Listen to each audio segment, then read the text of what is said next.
Welcome to Talking Absolute Worship. We have the honour today of looking at Trinity Sunday, and so we have assembled a cast of worship leaders to help us preparing worship for Trinity Sunday. We will be deploying a Trinity heresy red button alarm throughout the entirety of this session, which may go off whenever a Trinity heresy is mentioned or referred to. So be aware, no pressure at all. Neil, where are we going this week on Trinity Sunday? Well, obviously, this is one of the easier Sundays of the year to preach on. I mean, we've got, as is often the case, we've got these amazing readings, and I mean, as we say so often, the snag, one of the big challenges of preaching on this Sunday, I think there are several. I think one is, I mean, there is literally the entirety of Christian doctrine to preach on if you want to. Well, that's kind of tough. And I think also, I think this is a Sunday when it's really important to remember that I think there is a real difference between preaching in the context of worship and, say, delivering a lecture on the nitty-gritty of Christian doctrine.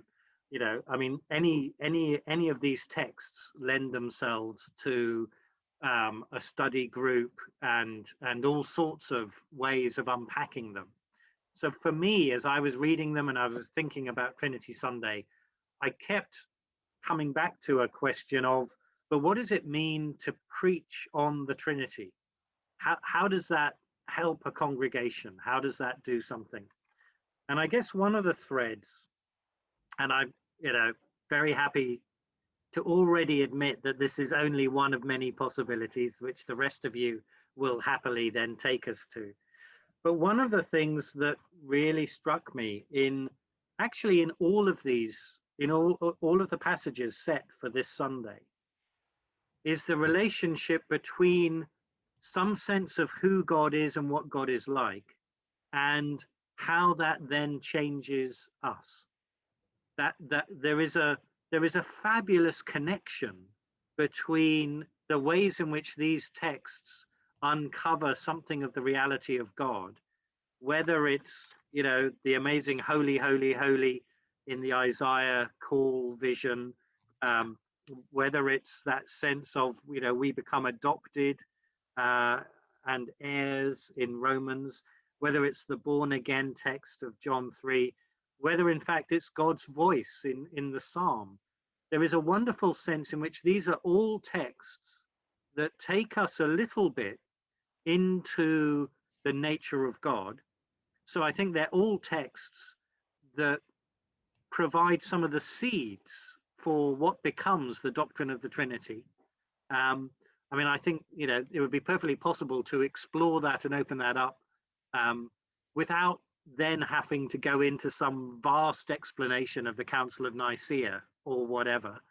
The seeds, there are lots of seeds here, but I was really struck that, in a sense, what they do is they open up, God is opening up something of God's personality, something of who God is, whether that is, I mean, that's that wonderful, it's not just the holy, holy, holy, it's also that wonderful who will go for us, not who will go for me, but who will go for us. And I noticed in one of the commentaries that for John Calvin, that was the key bit of the Isaiah passage, connecting it to the Trinity, not the holy, holy, holy, but who will go for us. That God is a relationship of beings.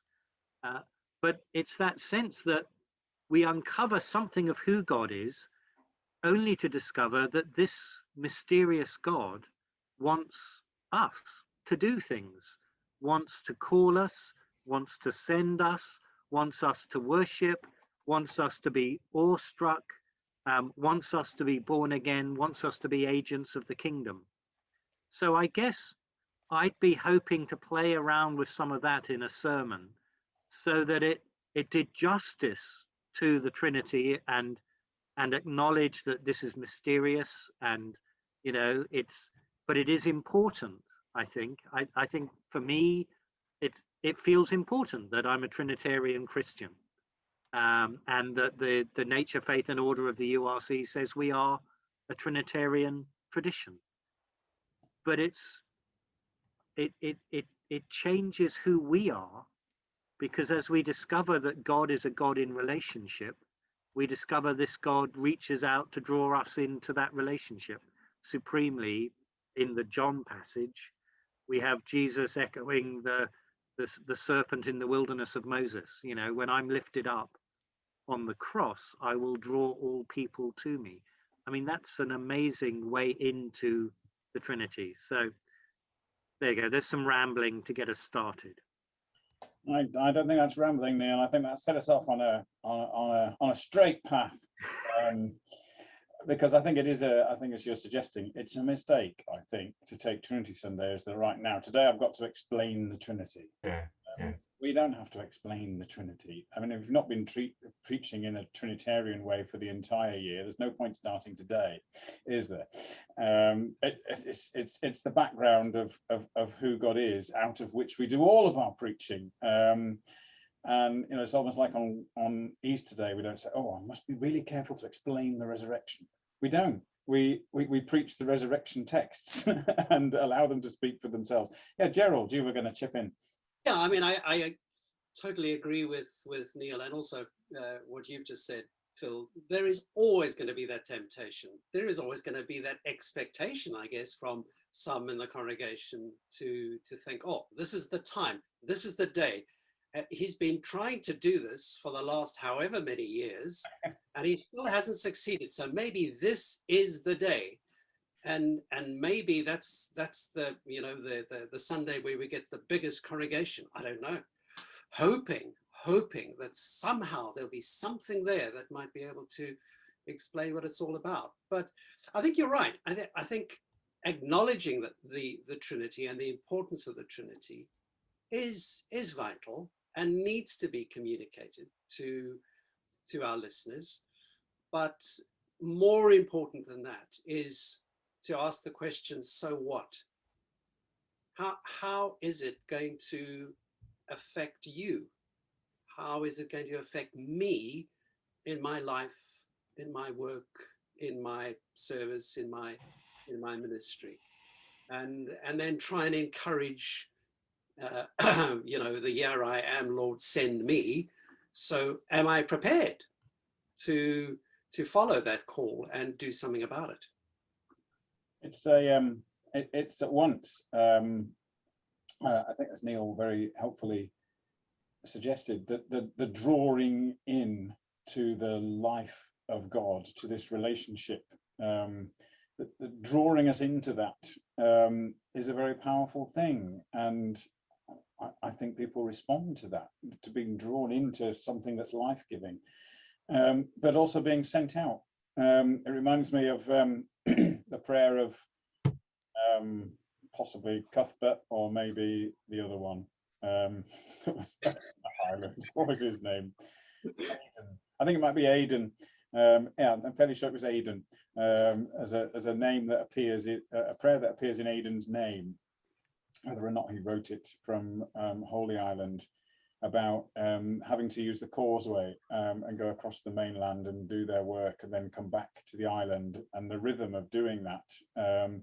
He very much had with the picture of the tide, and he used the phrase being drawn back. God draws them back to the island and then sends them out to the mainland, and it was a constant being drawn back and sent out, and drawn in and sent out.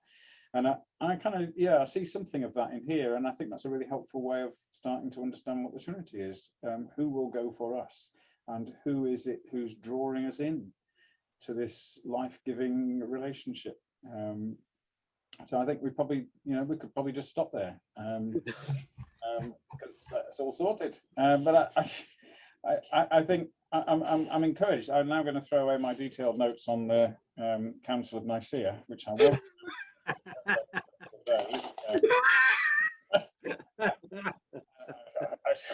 I won't refer to them again, Neil. Well, your congregation will already know that stuff, Phil. I do it every year on Trinity Sunday. So I don't. I don't know about congregations. I don't know how aware they are that it even is Trinity Sunday. They're aware that it's Easter Day. They're aware that it's Christmas Day. They're sometimes aware that it's Pentecost. Are congregations really hooked into the lectionary titles of each week, unless you publish them in the newsletter or something and say, come next week, it's Trinity and I will tell all. I suspect they've got no idea that it's, so as long as you don't tell them, it's fine. They won't be expecting any explanation, except for the texts, which we do every week. Robert. Oh, so much.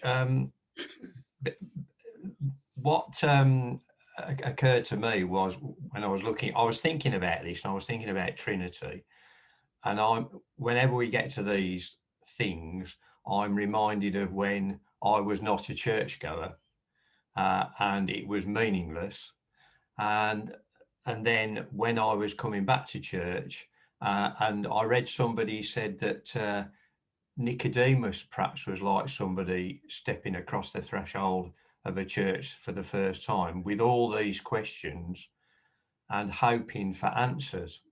And so the Trinity, and you're talking about, you could explain it and talk about the Council of Nicaea, and this is it, as Gerald says, this is the answer. It's going to all fit together, and I'm going to understand what Christianity is.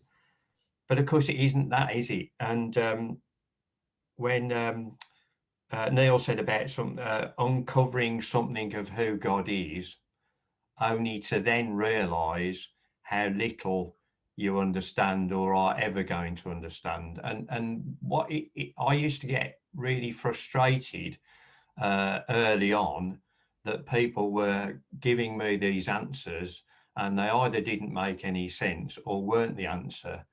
And it was only when I began to realise that I was looking in the wrong place, or that joke about, well, if you were going to go, when you ask for directions and the first thing is, well, I wouldn't start from here.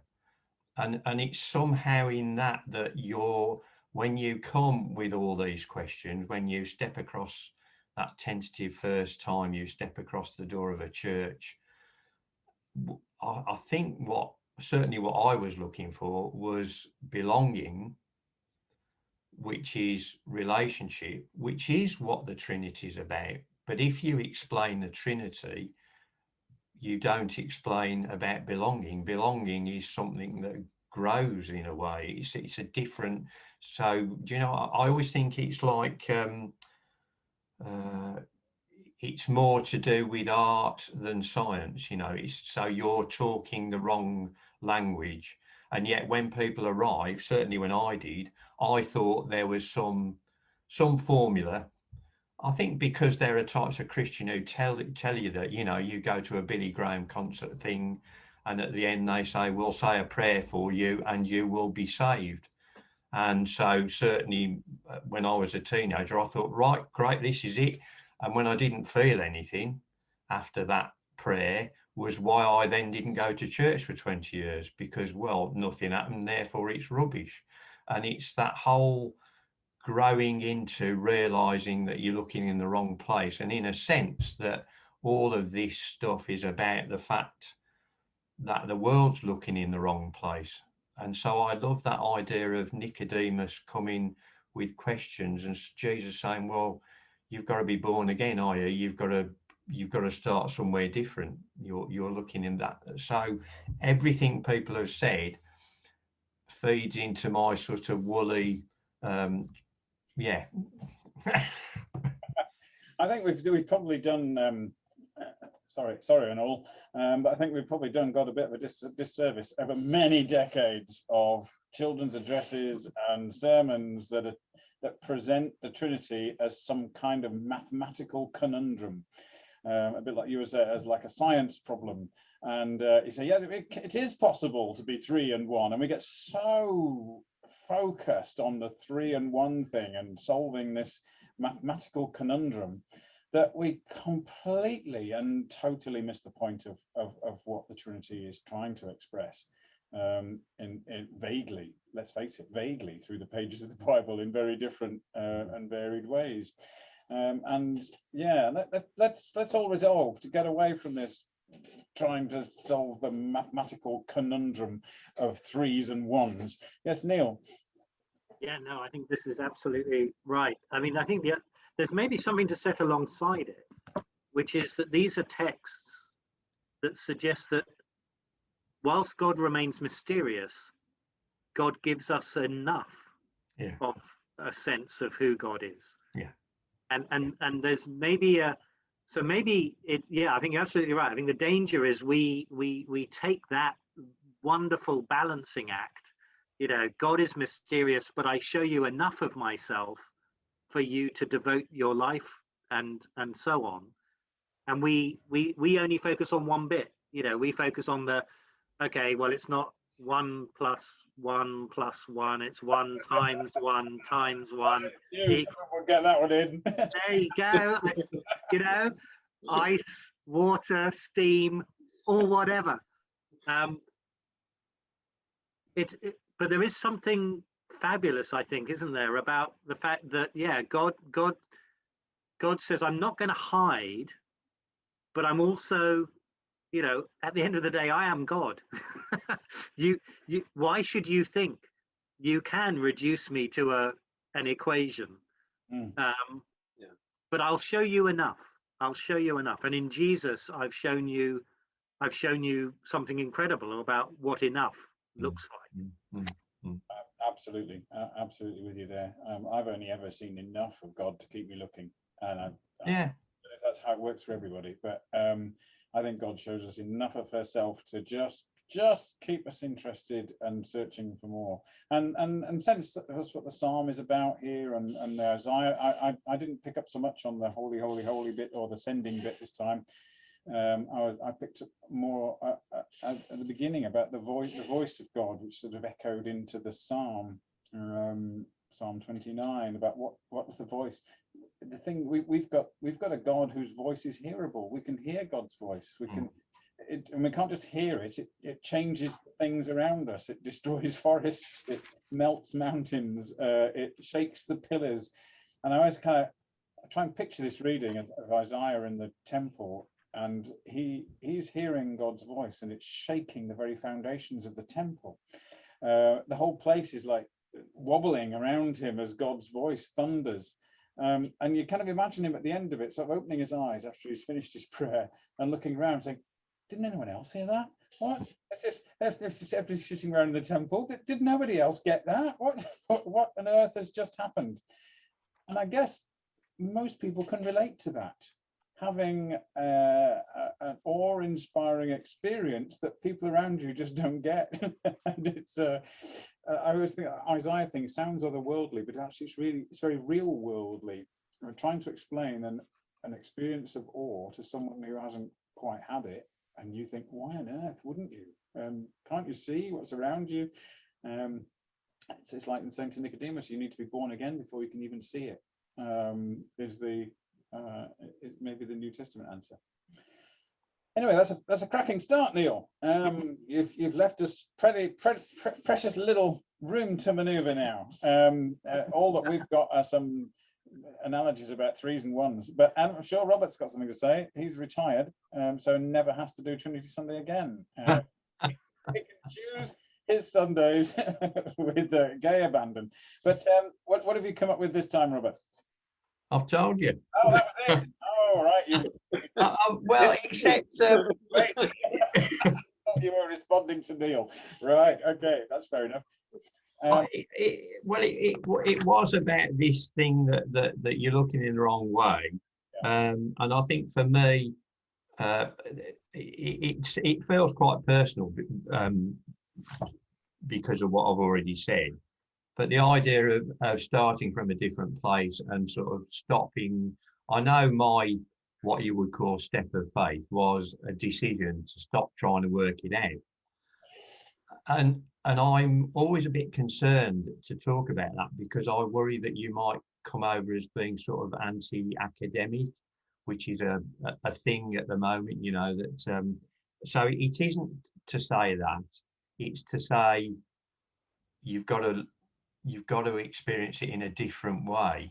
It isn't about answering questions, and I've already used the art analogy, but that goes back to, you know, my early years of training at art school, and us being taught that it was about seeing the world from your point of view. That was the important thing, not from the way other people told you, you know. So when you draw a chair, for instance, you don't just think, oh, it's a chair, I'll draw it. You look at it and you look at the different shapes that make up the chair, and those are the things you draw, and only you see them because, like you do, partly because of where the actual angle you're looking at the chair, but because you're looking from your eyes. And this experience of God is all to do with that. So as I've said earlier, it's more to do with poetry, and God being, and the idea of otherness, and God being bigger than we are. And I got into a sort of bit of a thing because I looked at the Psalm, and it took, oh, I've lost it, Psalm 29. Shatters cedars of Lebanon, and then convulses the desert of Kadesh. And I looked up about the cedars, and it says there were cedar forests in Kadesha, and out in Kadesha, that part of the world, there were lots of early monasteries. And I thought, well, what are monasteries? But people trying to have a different way of looking at the world and feeling close to God. And that is what this is about. It isn't about answering geometrical questions or anything like that. It's about trying to see the world in a different way. That was. Apart from the nonsense about a chair, and it's a chair or it's not a chair, I want to look at a piece of art and know it's a chair. I don't care what you see. I want to. But I think we've talked about that before. Yeah, probably. Yeah. I did really respond to the idea of suggesting to a congregation that there is a way of changing your perspective to look at something, and you might have been just looking from the completely the wrong angle, and that's all that it takes. Ask a different question, turn around a bit, move to the side, look at it in a different way, and suddenly all sorts of stuff becomes apparent that you just weren't even imagining were there before.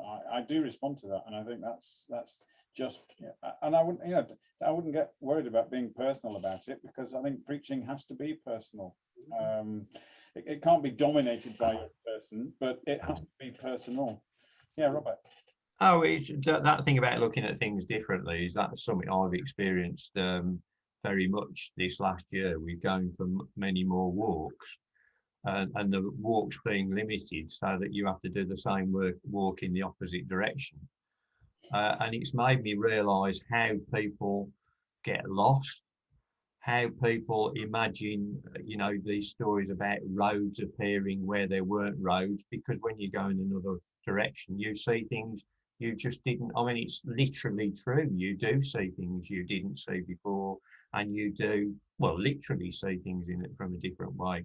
But you learn things by that. I found that quite stark, really, how we would go for a walk and I'd suddenly realised I'd turned off and gone up a different road because I hadn't been thinking, or I hadn't noticed it there before. So I think that's quite a good illustration. I also wondered about seeing things from a different way. I looked up about Trinity, triangles and things like that, and the fact that every triangle has the internal angles of 180 degrees, and 180 degrees is completely back on itself. And I did wonder if there wasn't something in that, not about explanations, but about I don't know, everything coming back to God in a sense. It's all being about God, you know, which sort of that thing you said the other day about God being to us like the water is to a fish, sort of thing. And that's part of why seeing God is so difficult, or understanding God, because God is, you know, everything. Yeah, well, Don't call you yet. Now we talk about triangles and angles and things. So yeah, come over to the dark side. Science has all the answers, Robert. In the end, that's how it works. So, Gerald, is there any meat left for you to pick at on these textual bones? Oh, I very much doubt it. But actually, as you were talking just now, my mind went right back to when I was in South Africa and a youngster, and going to the movies on a regular basis. And one of the films that we used to love was a Western, and I can't think of the actor's name now, but I can remember that the title of the series, there were about 3 or 4 movies, and the first one was called Trinity. Trinity is my name, Trinity rides again. So that's the way I was introduced to the Trinity. Being brought up in the life of the church from a very, very young age, Trinity meant absolutely nothing to me at that stage. But when I looked at these texts, I thought, you know, there's one thread, like I think you've all identified, one thread running through it, and that is they all deal with an encounter with God in one way or another. I remember when that book by William Young came out, I don't know how many years ago now, The Shack. Oh, yeah. Across the Shack. Yeah. And how that captured the nation, really, and all over the world. People were talking about the Shack. And it from what I can remember, one of the chapters dealt with the relationship between, you know, God the Father, Son, and Holy Spirit in a very different persona. And for some people couldn't cope with it. They just couldn't cope with the way that he had written it. But ultimately, it was down to relationship, ultimately. And the different nuances and emphases that each of the persons of the Trinity exhibited. And I found that really fascinating. And we did actually we did a couple of Bible studies on that book, and it was amazing what came out. And ultimately, yes, it was all about encounters. It was all about meeting up with the living God and what that means. And, you know, the concept of knowing God means that I will be changed. I have no choice. I'm going to be changed by this. And I think it's important to remind yourself and to remind your congregation that this is what it's all about. It's not about trying to figure out how 1 and 1 and 1 is 3 or whatever. It's all about this relationship and how it's transforming me, and what that transformation means ultimately. What's it motivating me to do?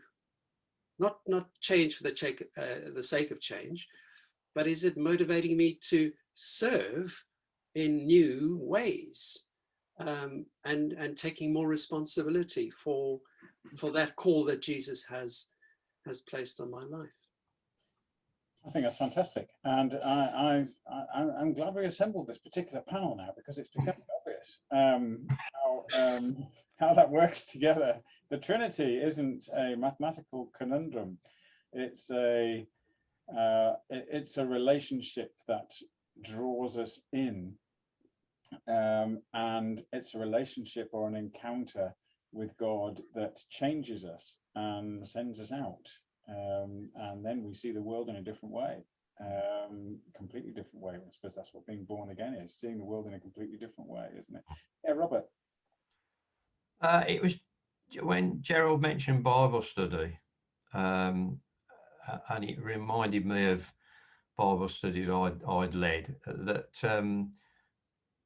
the problem with these things, like the Trinity, that we think we have to explain, is that then people fall into this thing of thinking there is a right and wrong way to view it. And when they're in a Bible study with you, then I used to find that most of the time I was trying to get people to open up without being frightened that they were going to say the wrong thing. And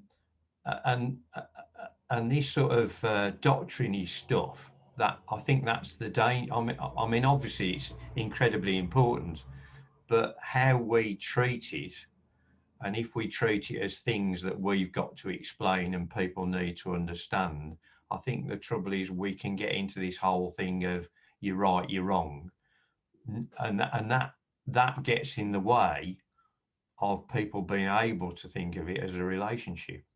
So I would think there might be something worth thinking about with that, if it was possible in the service, about yeah. I think those directions of encounter and relationship and being drawn in and being sent out and being changed by the encounter are really rich seeds. And all of these readings speak to that in some way or other. I find myself focusing quite a bit on the gospel this time round, the first half of it, because we did the snakes on sticks a while ago, so I didn't want to go back there again. But this encounter with Nicodemus and being born again, I kind of feel if they're not looking for the Trinity, they're going to want some explanation. You know, you must be born again. What does that mean? Have I been born again? What, you know, what does that mean? It sounds a bit scary when the Bible passage says you must be this, and then people say, well, am I? And then you encounter other Christians who maybe use that as a distinguishing feature. Are you a born again Christian as opposed to just a Christian? And which was great with me that you would offer those kinds of distinctions. So I find myself focusing on that really, and that whole metaphor that I think that Jesus is reaching for about childbirth, and Nicodemus appears staggeringly dense in this, or rather staggeringly literalist, and it almost feels like Jesus is giving a warning against biblical literalism, which I think is really interesting. He said, oh, for goodness sake, Nicodemus, I'm not talking about physically being, you know, he's saying, how can I go back into my mother's womb and be born again? I mean, that's the ultimate literalism, isn't it, there, refusing to see a metaphor here. But if you recognize it as a metaphor, if you can get past that, then what is it about being born again that we need to be? What's the process of being born again?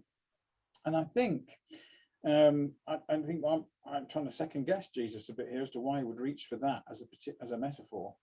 But I kind of was drawn to the idea that a baby has a world before birth. The womb is a world, a whole world, the extent of which, you know, that this is it, this is where I live, this is who I am, I live in here and it's great. I get fed, I don't have to really do anything at all for myself, all my needs are cared for, I'm cushioned, and it's great, so thanks, loving God, here I am, I'm enjoying my life. And then the baby is rudely expelled into the bigger world, a world that the baby can't imagine at all, and sees a whole new world. And Jesus appears to be saying that this encounter with God that shakes the forests, that rattles the temple, this relationship that we're drawn into, means that the transformation about the way we see the world around us is that stark. It's that different. The way a Christian, a disciple of Christ, views the world is of that order of magnitude of change, that the world that we're now looking out on, which I think is quite a staggering metaphor to use, because people say, well, you become a Christian, not much changes.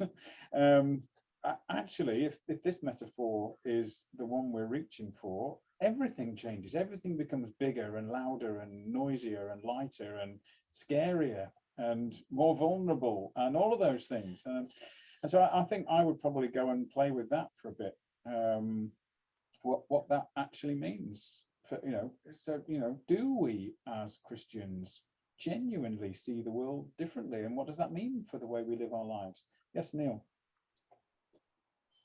That's very powerful, and just as we've been talking and as you were reflecting, something else that's sort of striking me is that maybe there's a complementarity between the Isaiah and the Psalm and Romans and John. And I've just written down here kind of, awesome power and the power of intimacy. The Isaiah and the Psalm seem to be very much that kind of the transcendence of God, the majesty of God, the incredible otherness of God. The Romans and John complement that, work alongside that by talking about Abba, Father, being born again, being children of God, being welcomed into the family, being adopted. And again, that's maybe another dimension to exploring the Trinity. It's a way of helping us to understand something about how we can't put God in our pocket, because if you only have the intimacy, the danger is you just say, well, God is my mate, and that's it. And if you only have the transcendence, then God is utterly unimaginably beyond us. And it's the both and I guess part of what, in a sense, part of what Nicaea was trying to do was to say you need both and the heresy is if you only latch on to one bit of that amazing multifaceted picture and say, oh, we don't need to worry about Jesus becoming one of us, let's just focus on God is completely other. Yeah, no, that resonates, except it's tricky on Trinity Sunday to say both and. You have to say all three and or something. Otherwise you just got God creator and God the Jesus. I don't know, it's tricky, isn't it? Yeah, Gerald. Yeah, I just wanted to say I absolutely agree with Neil. It has to be both and, but I think not being afraid of that experience of Isaiah and not being afraid to talk about it, because like Robert went along to, was it a Billy Graham event and didn't feel any kind of response whatsoever, and maybe it was even a turnoff for you. For me, being prayed for at a very young age to give my life to God was an amazing experience. I will never forget it. And in fact, it was that experience that led me to candidate for ministry at also a very young age. And so I think it's important to acknowledge that and to say to folk, look, that experience, that encounter with God is precious. It can't stay there. You can't stay on the mountain. You have to come down. You have to put it into action in your life. And that was hard. I can remember that being so hard, because that experience, that mountaintop experience, was fantastic as a young 14, 15-year-old. But I knew that there was more to come. I didn't quite know what the implications were, but it's important to lead that on to something else. I think that's it. It's an important explanation, really. I think we can move on from the Trinity and say it's not a mathematical formula that you that you have to resolve. But then we can easily move on to say, well, no, what it is instead is it's an encounter, and the encounter is like this. And if yours wasn't like this, then then your encounter was wrong.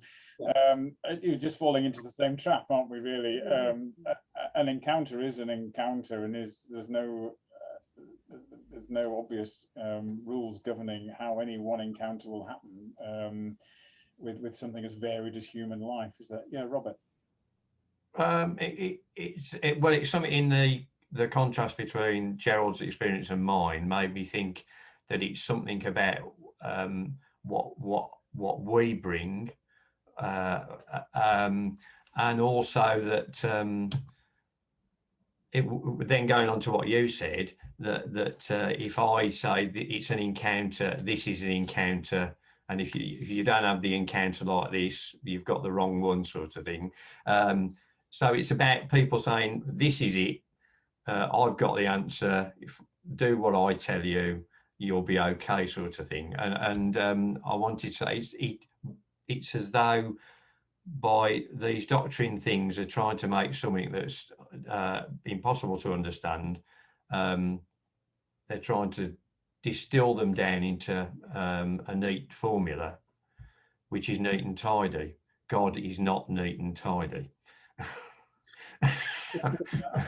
God is wild. Yeah, I mean, scary, exciting, you know. Anything at all. It's that Yeah. God is untamed and wild. Yeah. I was looking up versions of Psalm 29 on YouTube this week just to see what people had done with it, because I thought that would be quite dramatic, wouldn't it?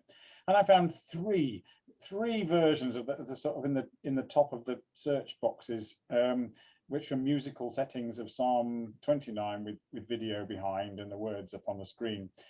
All of them had tranquil scenes of babbling brooks, gently lapping waves. And I thought, are you actually singing this psalm? Are you actually... this is about destroying the forests, ripping up the earth, melting the mountains. This is not but they've said, oh, it mentions nature, and you kind of see what you expect to see, don't you? This should be footage of bombed out Syria or something horrific and destroyed, not gentle nature scenes. So yeah, ditch those. We're not having them. So what I put in their place, I don't know. It was some devastating forest fire, wouldn't it, or an earthquake, or that's the terror that the psalmist is talking about in hearing God's voice. I know God's not terrifying. Well, for the psalmist, that encounter was terrifying, and there's an edge of terror in Isaiah as well. If you're in a building like the temple with the foundations shaking and the lintels wobbling over your head, you're terrified. That doesn't mean you can't engage with that and be changed, but you're terrified. Yeah, Robert. Well, I'm just thinking about, isn't that what we do in the church and in our lives? It's sort of, we try and domesticate God and think about the church meeting or whatever, rather than try and catch the tail of this exciting, destructive, creative force that God is. You know, try to follow where God is going. No, because we don't know where we're going to end up, and what we want to do is know where we end up. So let's just think about a triangle instead. You know, that's. I think I had a similar discussion about Jesus in the temple driving out the moneylenders and overturning the tables, about taming God, and how God is a bit wild, and we tend to redraft that, and in the modern church has redrafted the overturning of the temples into let's not have a tombola. And suddenly it all seems safe and within bounds. Pretty much that's the only illustration you'll get. What does that mean in church? It means we don't have a tombola, because that would be inappropriate in the courts of the Lord. Okay, there's tons of other stuff that we do in worship other than lecturing people on the Council of Nicaea. There's music, there's opportunity for art, particularly with Zoom. We can show videos now much easier than maybe you can do in a physical space. And some physical spaces are starting to open up. So hopefully there are ideas that could be used in either. Gerald, what have you come up with? I love this concept of encouraging people to look outside again through new eyes, focusing on this whole theme. And I love the music and the lyrics of John Rutter. I just think some of the stuff he's written has been amazing. And I've used one of his songs called "Look at the World Around You." And if you look on YouTube, you'll find lots of versions of it, but there are some stunning versions which show aspects of the world, and how looking at it through new eyes brings a whole new perspective on things. So I've got the link here. I don't know if this is appropriate to show a little bit of it, whether I can manage it. I know, Phil, you'll be able to edit it out if necessary. I think you can get away with a small clip. Mr. Rutter won't. Well, we'll try. We'll try.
Okay. Yeah. Notice the rainbow. Yeah, cool. Yeah, so there's John Rutter. Robert, what have you come up with? Nothing visual except that sort of thing that Gerald was doing, and there's all sorts of icons of the Trinity and things like that. But I do remember one year thinking about this thing about ice and water and stuff, and I thought, well, most of the congregation have been going to church for years and years and years, so I just asked them to talk to each other and see what ideas they'd been told over the years, and then to share them. And I found that quite interesting. The other thing I thought was there were two programs that came to mind. One was Only Connect, and I thought you could have a question, sort of Only Connect question, you know, what is 3 and what is 1, and what is 1 and what is 3 all at the same time, or a QI that you could, and then every time anybody came up with an answer, you could get that, you know, the words would come up on the screen and a buzz. So I thought you could perhaps make something out of that. But the one where I just asked them to think about what they'd been told was quite interesting, because, you know, the clover and the stereo radiogram, that was it, because it's a cassette, a record player and a radio at the same time, and all sorts. Yeah, you won't remember that, Phil.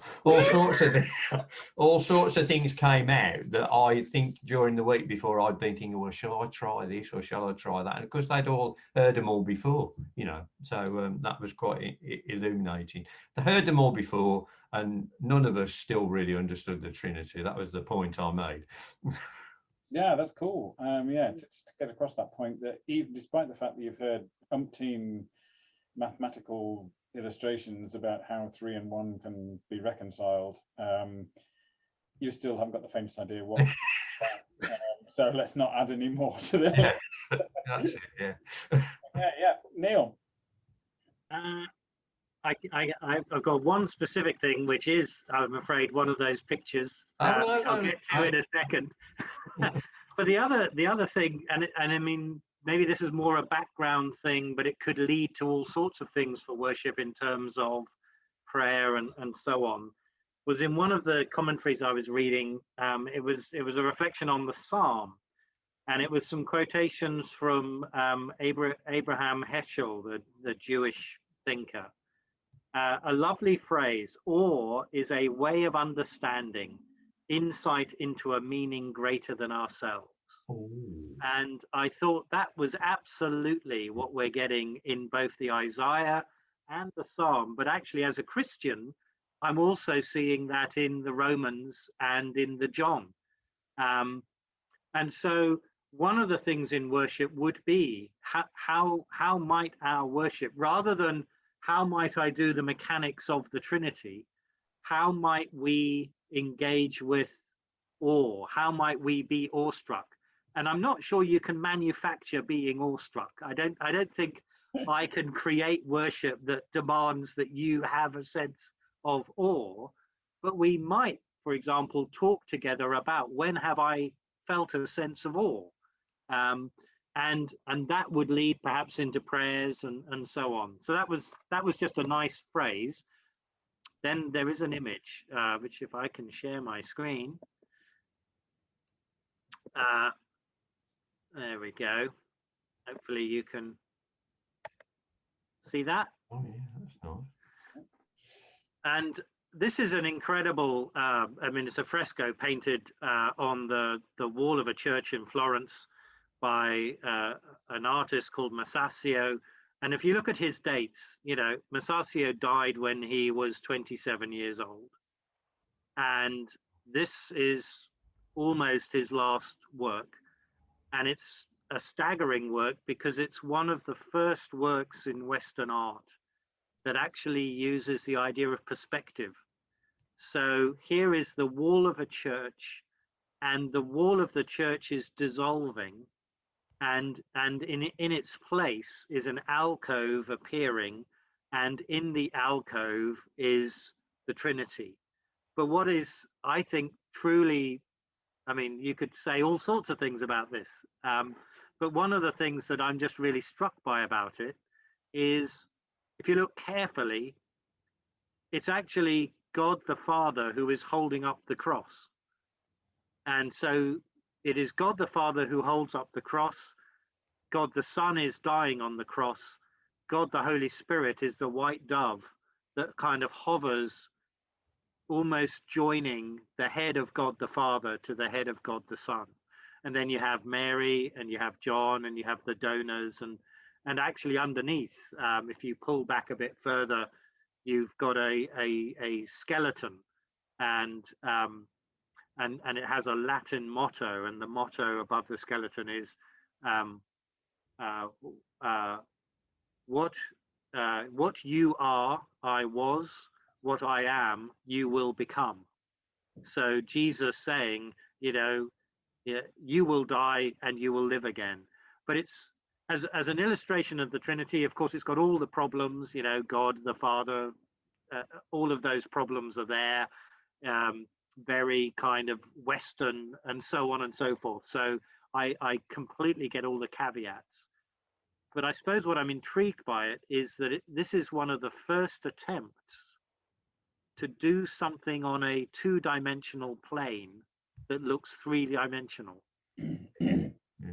And it's also, I mean, you know, those of us who've read any of Moltmann's theology, you know, the crucified God, here is the death of the Son is literally a death within the being of God. So for Trinity Sunday, there might be something there to play around with. Yeah, there's all sorts in there. I mean, the idea is that we would do, I think, in our Easter gatherings, have this idea of a solitary Jesus on the cross, don't we? And that kind of challenges that idea of although Jesus does say, "Why have you abandoned me or forsaken me?" which kind of encourages that idea. But it's I mean, that whole, what is going on the cross with the Trinity is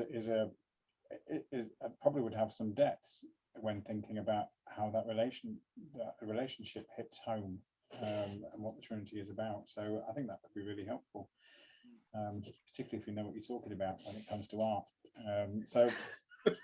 Well, there's always Wikipedia. No, that's helpful. As I said earlier on, focusing really on the gospel, and I think it's probably where I'll go. Yes, Robert. Oh, it was only just the perspective thing. The fact that that's one of the first uses of perspective is a clear example of somebody seeing things in a new way. Spot on. Yes. Yeah, Yeah. What if this flat piece of wall were in fact an alcove and you could see deeper? absolutely, Perfect. Perfect. absolutely.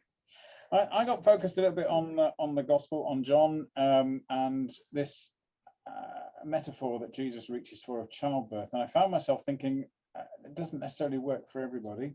I did find some stuff from a pregnancy magazine, trying to I have a stack of them,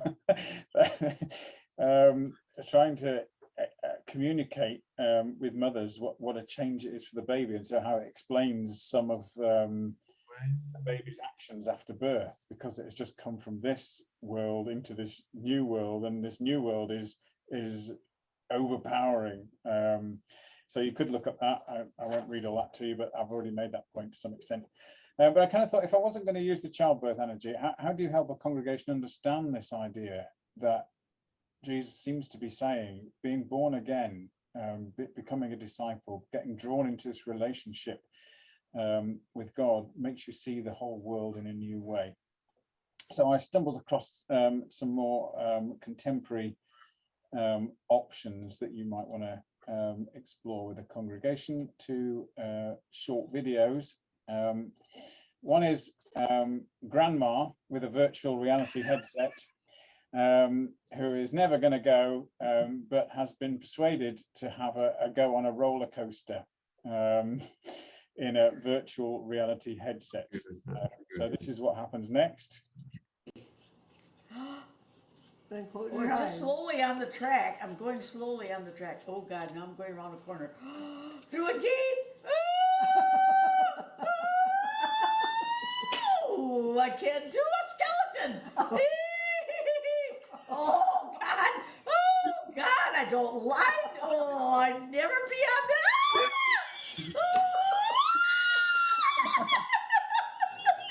I can't watch it.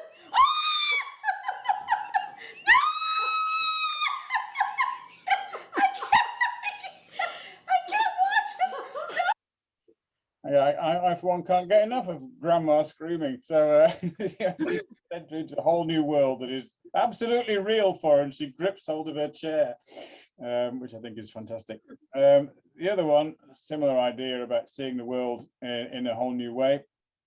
I think this is a more common issue than I'd imagined. This guy here has got an eye condition, which means that he only sees in monochrome, on black and white, to put it crudely. I presume it's grayscale. He can see in grayscale, and he has done for his entire life. And his family on his birthday have clubbed together and bought him some medical spectacles, which will make him see the world in colour for the very first time. And I think he's like in his 60s or 70s. And this is the moment that he puts the glasses on and sees the world in colour for the first time. How does it look? Oh, that's weird. Look at the balloons. Can you see with our eyes now, baby? What colors you see? Those. You see colors now?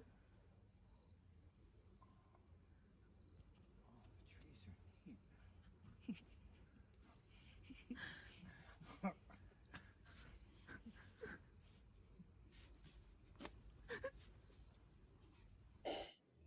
Now you have rose-colored glasses, baby. Before. Now you see with our eyes. There you go. A very emotional moment for him, and I think perhaps he was more overwhelmed and awestruck than they possibly imagined. I think they were expecting a much more sort of leapy about thing, but actually he burst into tears, and he can't take it in. He's overawed by this, seeing the world in a whole new way. And they're fairly crude examples, but I'm kind of hoping that to share something other than childbirth, which is not something that's easy to remember, quite how we felt when we were born, and quite what a big change it was, just to help people think that through. What is Jesus saying in this whole born again thing? Because that, like the Trinity, has been turned into a kind of a doctrinal requirement. And you read stuff from some Christian groups that have turned this whole thing of being born again into a process that we can control. You do A, B, C, and D, and then you're born again, and then you're safe. Well, it's not that. It's not. It doesn't appear to be how Jesus is explaining it. Jesus is explaining it as an eye-opening experience where you see a whole world that you hadn't seen before. When you enter into this living relationship with the triune God. Just to bring it back to the Trinity. So anything else that people have got on their minds about Trinity Sunday? I think probably what we've done is we have focused on the texts and allowed the texts to talk about the Trinity, which perhaps we should have been doing for many years. But there you go, it's never too late. Rather than started with the Trinity, this is one of those preaching things, isn't it? Which way round is your preaching? Do you start with an idea and then get the texts to support it? Or do you start with the texts and allow them to speak to you about something? And I think perhaps today we've taken the latter approach, which I have found enormously helpful. So thank you for that. It is, however, a daunting task, particularly if you've put it in your news sheet and extra crowds are coming to hear you explain the Trinity this coming Sunday. Eager for the final answer that Robert was once searching for and never found, and that Gerald worries about the extra people coming to listen to finally get it right. So I hope you're not burdened by that kind of nervous anxiety, and I hope some of the things that we've said have generated maybe a spark or maybe an idea that will allow you to run in a direction that's helpful for your congregations. So we've been talking absolute worship, and we want to bless you in your worship preparation for this coming week. Gerald is going to pray with us. Let's pray. So triune God, help us as we share this amazing message of transformation, encounter, and renewal.